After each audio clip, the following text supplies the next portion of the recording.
Welcome back, Blueshirts fans, to episode number 700 of the Locked On New York Rangers podcast. I'm your host, John Chick. Just want to thank you guys, as always, for making Locked On New York Rangers your first listen every day. We are free and available on all platforms. And as I mentioned in yesterday's episode, I'll be honest, episode number 700 kind of snuck up on me a little bit. I knew it was coming up, obviously, but I'm coming on here and I'm saying episode 697, episode 698, and the next thing I know, here it is, episode 700. I didn't really have any big plans for this episode, but something that I thought would be really nice to do and really fun to do is to just basically do a makeshift mailbag episode here. It's not a mailbag episode per se where, I requested you guys to send questions, but something that we could do here is take a look at some of the comments that you guys have left on the Locked On New York Rangers YouTube channel. And to just kind of set some ground rules here, if you guys ever reach out to me, via email or via a DM on Twitter, I'll always run it by you guys first before I share anything that you said with me, on an episode here. But when it comes to comments on YouTube, as well as just, tweets on Twitter that are out there in the open for anybody to see, yeah, those are fair game because, you leave a comment on YouTube or you post something on Twitter.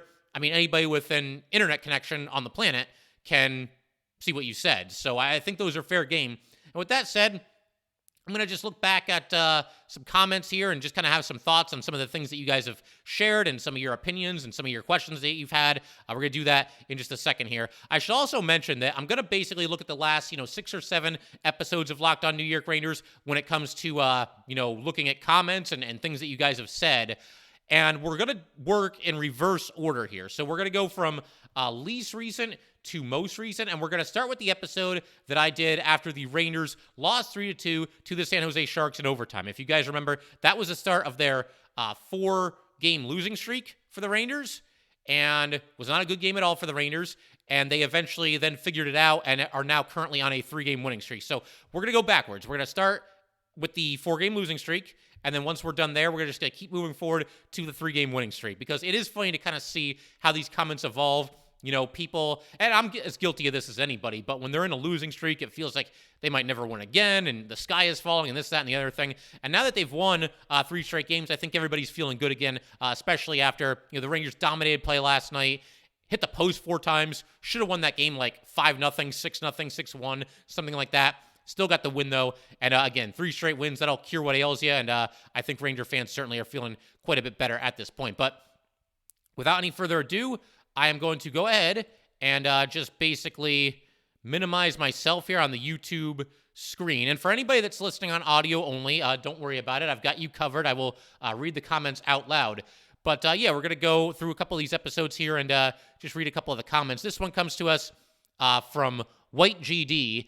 And again, just to reiterate, this is the episode that I did as, a post-game recap of the game that the Rangers lost to the Sharks in overtime. Not a good night for the Rangers. But White GD after this game said, should have traded Kravtsov instead of waiving Hunt. And I get the frustration, White. I really do. But no, you can't do that. I mean, Dryden Hunt has already beaten the odds just to make it to the NHL, and players like that, I certainly respect them.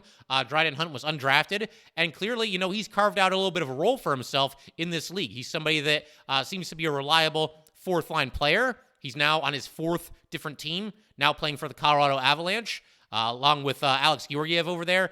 But to me, it would be a major upset if Dryden Hunt, at any point in his career, becomes anything that much more than just like a 4th-line player, a healthy scratch in the lineup swingman kind of guy, maybe even an NHL, AHL swingman kind of guy. The Rangers were hoping to reassign him to Hartford, and of course, he got claimed by the Avalanche there.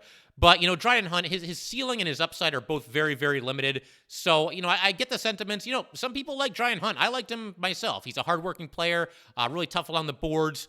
I thought he was miscast when they put him on the top 6 and on the Panarin line last season, but we've been over that. But to, trade Kravtsov instead of waiving Hunt, the thing is, if you trade Kravtsov right now, or even when this comment was left, and this comment was left 12 days ago, but if you do that, you're not going to get anything back for him. Vitali Kravtsov trade value is practically, I don't want to say non-existent because he is a former top 10 pick, And, clearly there's some talent there, but his trade value right now is way lower than it should be. The Rangers don't really have a leg to stand on as far as what they could ask in return for Vitali Kravtsov. And keep in mind, Kravtsov is only making $800,000 this season, and there still is some upside there. Now, of course, you or anybody else listening to this, you might be of the belief that Vitali Kravtsov is not going to pan out in this league. He's going to go down as a first-round bust. That could end up happening. I mean, it is at least possible. We'll acknowledge the possibility.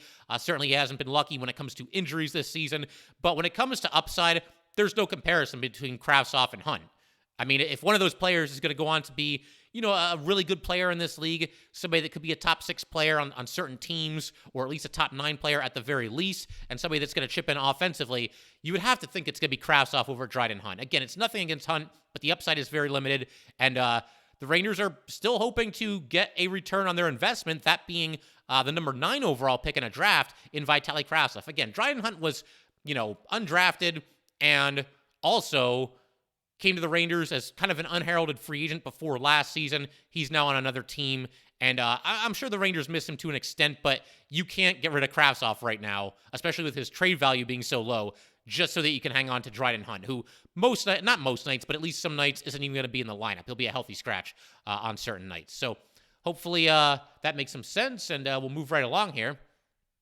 We go to, now this is the episode that I recorded right after the 5-1 loss to the Columbus Blue Jackets, and we've got a comment from Carol here. Carol McKee writes, "Ack, Rags sucked." Now, I should actually stop you right there, Carol. Never call them the Rags, because that's Paul Bissonnette's name for the New York Rangers, and we don't want to give him any credit for anything. That tends to be kind of a derogatory term, and I get the feeling that you were probably saying this because the Rangers had a really rough night, so I get it, but let's never, ever call them the Rags. That's just not a good name. But anyway, Carol goes on to say, Halak was off, forwards couldn't find the net, sloppy passing, confused defense, worst game I've seen them play in a long, long time. Played 100% crappy and lost to a middling team.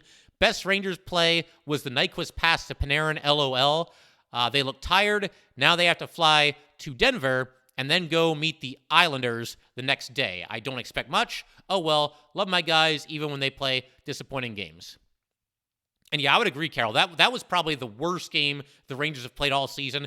I would give kind of an honorable mention maybe to the previous game before that one, the one against the Sharks. But really, that game against the Sharks, the Rangers weren't really that bad until the third period when they just completely fell apart. So I think if you're looking at the full 60 minutes, yeah, that game against the Blue Jackets, the fact that the Rangers lost 5-1 to a middling team, as you put it, which is probably being generous.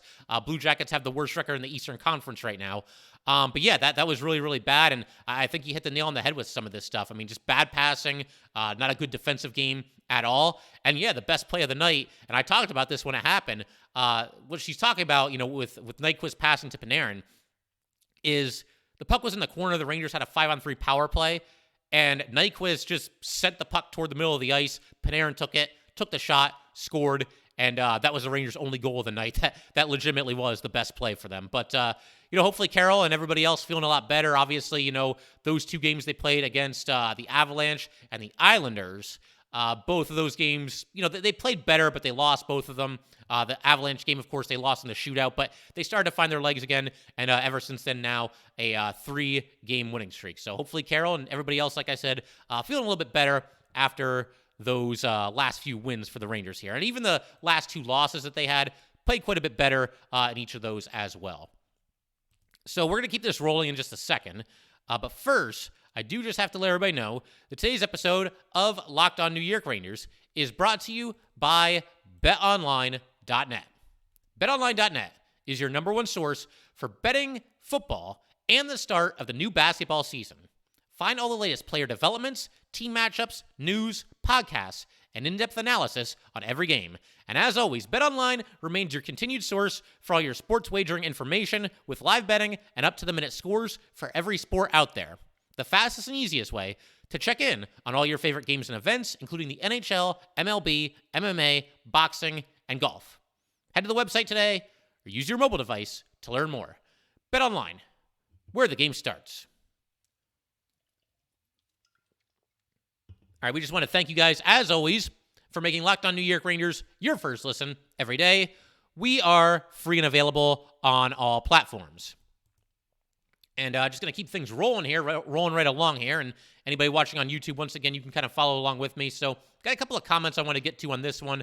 This is, yeah, there you go. There's me with the Locked On Avalanche guys. This is the preview episode that we did before the Rangers and the Avalanche played each other. Talked to the guys from Locked On Avalanche, Chris and Kyle. They do such a fantastic job with their show, and always good talking some hockey with them.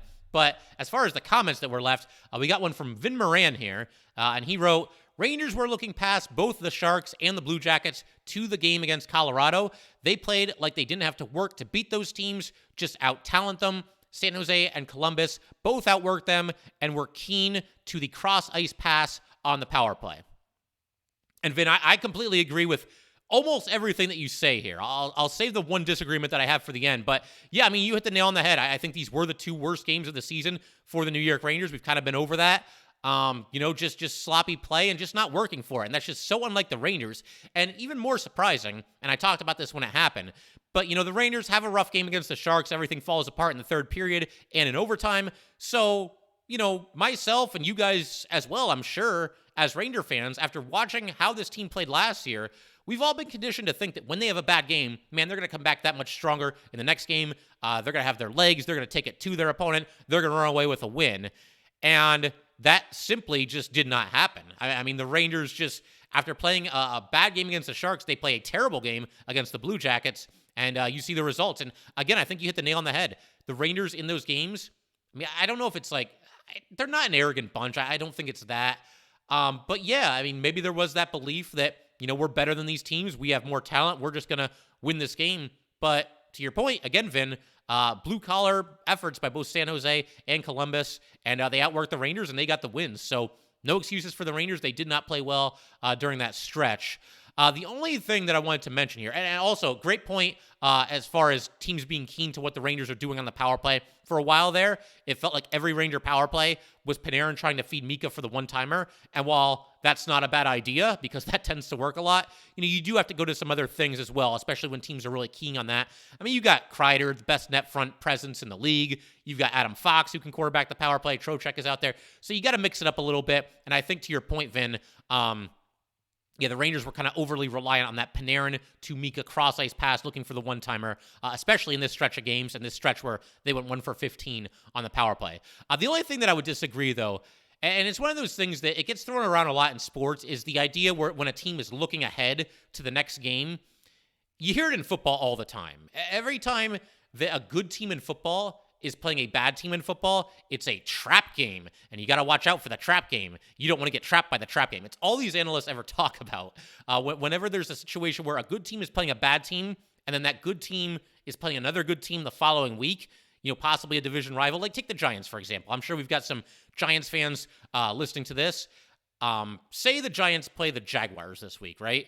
And then they play the Cowboys the week after. Everybody would be calling Giants against Jaguars a trap game. And I just think it's one of those things that's a little bit overused. And as far as the idea of like looking past teams, I don't know. I mean, I guess it's at least possible. I'll acknowledge that. But I just find it hard to believe that like the Rangers or the Giants or whatever sport you want to go to, that they're out there and they're competing, and the Rangers are playing the Sharks and the Blue Jackets, and all they're thinking about is this game against the Avalanche. I don't know. I mean, I suppose it's at least possible, but I don't really know how likely that is. That's just my own 2 cents on it, but I can certainly appreciate the sentiment. And then we also have a comment, DJ responding to Vin here. They don't have the right to take any team in the league too lightly. They haven't done enough to claim that right. The Rangers were a surprise last year, but they have to prove it wasn't a fluke to the league. And while there are plenty of reasons to see them being a strong contender for the Cup this year, they have questions that we don't, and they don't have the answers to yet. And you're absolutely right, DJ. I mean, look, nothing's ever handed to you in this league. The Rangers had a nice run last year, but as I've mentioned, it's a long, long way back to the Eastern Conference Final, and you're going to have to work for it. And hopefully the Rangers got that message after, 2 rough games there against the Blue Jackets and against the Sharks. And we also have a comment from Thomas Capolini. He said, kind of funny, I live in Colorado at the moment, but I'm rooting for the Rangers. And yeah, that goes back to something that I talked about not too long ago on this podcast. Ranger fans are really spread out. I mean, obviously around here, Connecticut, New York, or wherever you live in this area, you're going to see some Ranger fans. But, I mean, we see them in Florida. We saw them in Arizona the other night. There was a good amount of Ranger fans in that game in Dallas. So, always good to see the Rangers, represented pretty much wherever they happen to be playing. So, to keep everything just kind of moving right along here, this was an episode that I did after the Rangers were shut out against the Islanders. And we got a comment from Richard Sama here. I hope I'm pronouncing that correctly. But Richard says, boy, do we miss Vetrano. And then another reply from DJ here. If it could have been worked into the salary cap, it would have been nice to keep him. And yeah, I totally agree. I mean, look, if you could just push a button and have Frank Vetrano on this team right now, I don't think too many Ranger fans would say no to that. If you take the cap hit out of the equation. Vetrano, if I'm not mistaken, got 3 years at $3 million a season from the Ducks. Doesn't sound like a whole lot, but again, the Rangers are uptight against the cap, and, you're not going to be able to sign Vetrano to just a 1-year deal. And, after this season, guys are going to need new contracts. K'Andre Miller, Alexis Lafreniere, Philip Hedl. It'd be tough to work Frank Vetrano in there, but I completely agree. I think of all the players that the Rangers lost in free agency this offseason, and this is with all due respect to guys like Strome and Kopp and, Justin Braun, they lost him, and Tyler Mott was a loss as well. There was some hope that maybe they could bring him back, and everybody else too. I mean, even like guys like Kevin Rooney and Greg McKegg, they were all part of this team, and they all bring something to the table. But yeah, I think of every single one of them, Frank Vetrano is the one that they missed the most. You could certainly make a case, like I said, for either Kopp or Strome, but they've essentially been replaced on the second line by Vincent Trocheck, who, Trocheck was an option, Kopp was an option, Strome was an option, but between those three players, you were only ever going to be able to have one of them on the team, and of the three, I would say Vincent Trocheck probably is the best all-around player, and he's obviously off to a heck of a start with this team. But with Vetrano, I mean, his shoot-first mentality is something that the Rangers lack, at least to an extent. This guy, man, if he gets the chance, he's just going to let it fly. He's got an absolutely wicked shot, nasty wrist shot, nasty slap shot, just lets it fly. He was out there with Kreider and Mika. Mika was setting him up with some great passes toward the end of last season and into the playoffs. A feisty player, a guy who brings a little bit of an edge to the table. Somebody who I thought was maybe even a little bit underappreciated defensively. He was always busting his tail to get back on the back check. And, just a good all-around player and somebody that I definitely miss. I think out of everybody, he might be the one that the Rangers missed the most. And I don't say that lightly because they lost some good players this offseason. But, Richard, I think you hit the nail on the head there. And like I said, we'll go ahead. We'll continue reading some comments from you guys. We will do that in just a second here. All right, let's go ahead. Keep it moving right along here. This was an episode that I recorded. Okay, so this is my episode where I basically just pleaded for Zach Jones to get a chance. I think Libor Hajek has done okay this season, but he's had opportunities in the past. Zach Jones, for the most part, really hasn't. I mean, only 22 total games between each of the last two seasons coming into this season. And I just want them to give him a chance and give him some rope and see if he can't, really take a stranglehold as far as that sixth and final defenseman spot is concerned. Libor Hajek, I mean, the upside just seems to be very limited. I think as a seventh defenseman, he's fine. And, I mean, hey, if you're of the belief that Jones and Hajek, that this battle is still ongoing and they should be able to settle it themselves on the ice, fine. You get no argument from me. But I am, once again, a little bit partial to Zach Jones. I think he's the one that should have the inside track and the guy that should be given every opportunity to run away with this job. But this is what Rob Brown had to say about my episode here. He says, stop whining. You can't have Jones. You can't have your Jones until you eat all your vegetables. Rob, I ate all my vegetables, man. I had some carrots. I had some broccoli. I did that just so that the Rangers will put Zach Jones into this lineup over Libor Hajek. So I don't know what's going on. Maybe that's what happened because we've seen Zach Jones out there the last couple of games. We all ate our vegetables, apparently, including Ryan Dare here, who responded to Rob, and he wrote, does that apply for scoring too? I'll go empty out the market right now, if so, LOL. Yeah, the Rangers were in a little bit of a scoring drought there. So I guess, collectively, we all ate our vegetables, and things are going quite a bit better now. But thank you to Rob and Ryan for some pretty humorous comments there. Like I said, we'll just kind of keep everything rolling here. This was an episode that I did. Which one is this? This was after the Rangers finally got back in the win column. They ended their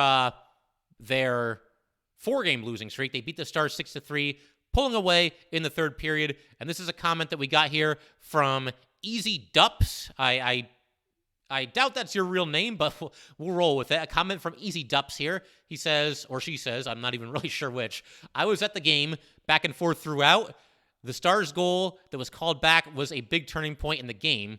And then JSK wrote back, yeah, I absolutely felt the same way, and I only had the radio cast of the game. And then there's DJ again. DJ's on point, responding to these comments here. But DJ says, right, but it was clearly offside, not even debatable. And then Easy Dups responds again. Yeah, it was funny. I was sitting in the opposite end when that goal was scored, and I was casually talking to the guy in the seat behind me, barely paying attention at that particular moment. And when they scored, I was like, pretty sure that was offsides, and everyone around me was like, no way. And then 10 seconds later, the Rangers challenge, LOL. Yeah, I'll be honest. I didn't really, when the play was happening live, I didn't really catch that they were offside, and I probably should have because, I mean, if you watch that replay, the Stars were offside. No joke. I think it was Pavelski. He was offside by about 6 or 7 feet on this play. I missed it. Clearly, the linesman missed it. I mean, in my very slight defense here, it's not my job to figure out what's offside and what's not. That's on the linesman to figure that out. And, yeah, I mean, just one of the most obvious offside calls that you'll ever see that was not called. So, I mean, thank God for instant replay. And obviously, once the Rangers challenged, it was pretty obvious that was going to get overturned. But, to your point here, Easy Dups, the Rangers, they were on that 4-game losing streak, and obviously there were times that they didn't play well over that stretch, but they also did not have any luck on their side at all. They had to run through a murderer's row of just goalies playing out of their minds, and that's actually continued into this 3-game winning streak as well. I mean, Carter Hart was just phenomenal the other night. The Rangers are getting every goalie at his absolute best, or so it seems, and they didn't really have any puck luck on their side either. The breaks had not been going the Rangers' way, so for them to seemingly fall behind in this game. They were going to be down 4-3 if this goal stood, and then you realize that, they're offside, we're going to get bailed out by that, and, this game's still going to be tied. It was about time that something kind of broke the Rangers' way, and it was nice to see that happen, and, hey, congrats to being at the game. You saw the Rangers break their losing streak. You saw them put up 6 goals. You saw Zach Jones get his first NHL goal. You saw Julien Gauthier go off in the third period, so you were at a good one there, and going into enemy territory there in Dallas, so good stuff all around there.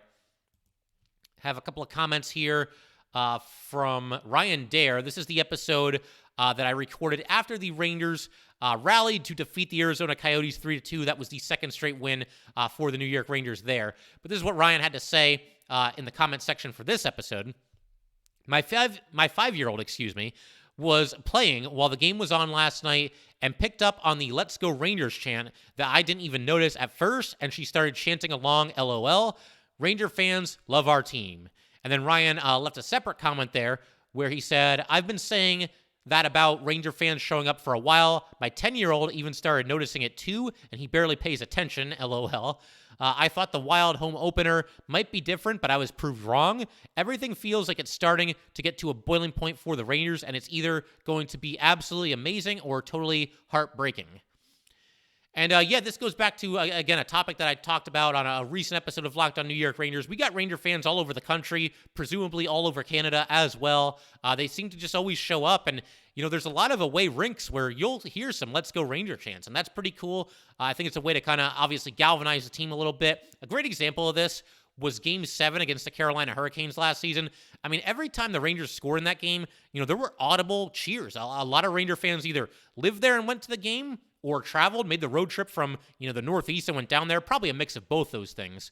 But yeah, Rangers well represented everywhere, and really cool, Ryan, that your kids kind of picked up on, the support that the Rangers seem to have pretty much everywhere they go. I mean, Madison Square Garden is awesome, and the Rangers have a great home ice advantage there. I would say one of the best ones in the league. Obviously, I'm a little bit biased, but man, they get some support when they go on the road too. So good stuff there as well. And then we've got the most recent episode, I believe. Yeah, this is the episode that we did last night. This is episode 699. This is the episode where I discussed, obviously, the Rangers 1-0 win against the Philadelphia Flyers. And we got a comment here from David Scholes. He says, you couldn't have wished for anyone to score that big goal than Chris Kreider. I hope it has started a stream of rubber in the net. Go, Chris. And yeah, I completely agree, David. And I'll read a comment here from Logan. I want to get to this as well. And then I'll just talk about, both comments. But Logan, less than an hour ago, in fact, wrote, the entire game I was thinking, Tro, Laffy, or Kreids is going to score. And what do you know? Great job finding a way to win, boys. Yeah, all three of those guys, those were three of the best Rangers on the ice. The Rangers played great as a team. But yeah, I mean, not too much of a stretch to think that one of those three might score the goal. I think, Logan, you hit the nail on the head there. Trocheck's been awesome for the Rangers. Just has a really high motor.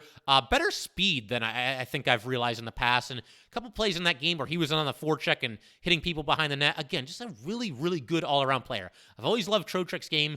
And, again, I mentioned this earlier in this episode. Strome and Kopp, tough to say goodbye. I like both those guys a lot. But I do think the best all-around player of those three is indeed Vincent Trocheck, and he's shown us why early in the season here. And as far as David and Logan both calling out or giving props to Kreider, I guess. Yeah, it was absolutely huge for Kreider to have that moment. Kreider had a chance to score earlier in this game. He was in on a breakaway while shorthanded, puts it off the post, does not score. One of 4 posts that the Rangers hit in that game.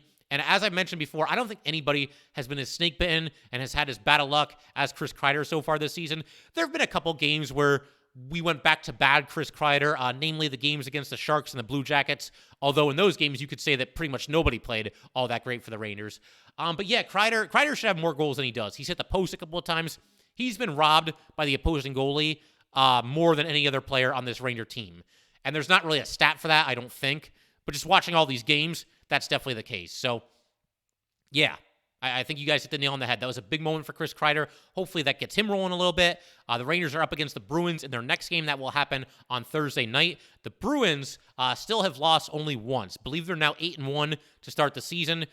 Best record in the NHL, and the Rangers are going to have to bring it. They're going to have to bring their A game, and if Chris Kreider can have a big night, that would obviously bode well for the Rangers. Rangers, by the way, have already announced that Igor Shesterkin will start in net for that game, which is obviously a good thing. You're going up against a team that, again, has only one loss, and you want to be able to put your best foot forward and go out there and get a big 2 points. I mean, if the Rangers win their 4th straight game and do so against a team that, at least going by record, has been the best team in the NHL, that's huge, and we're going to be feeling really good, a heck of a lot better than we were feeling during the 4-game losing streak there.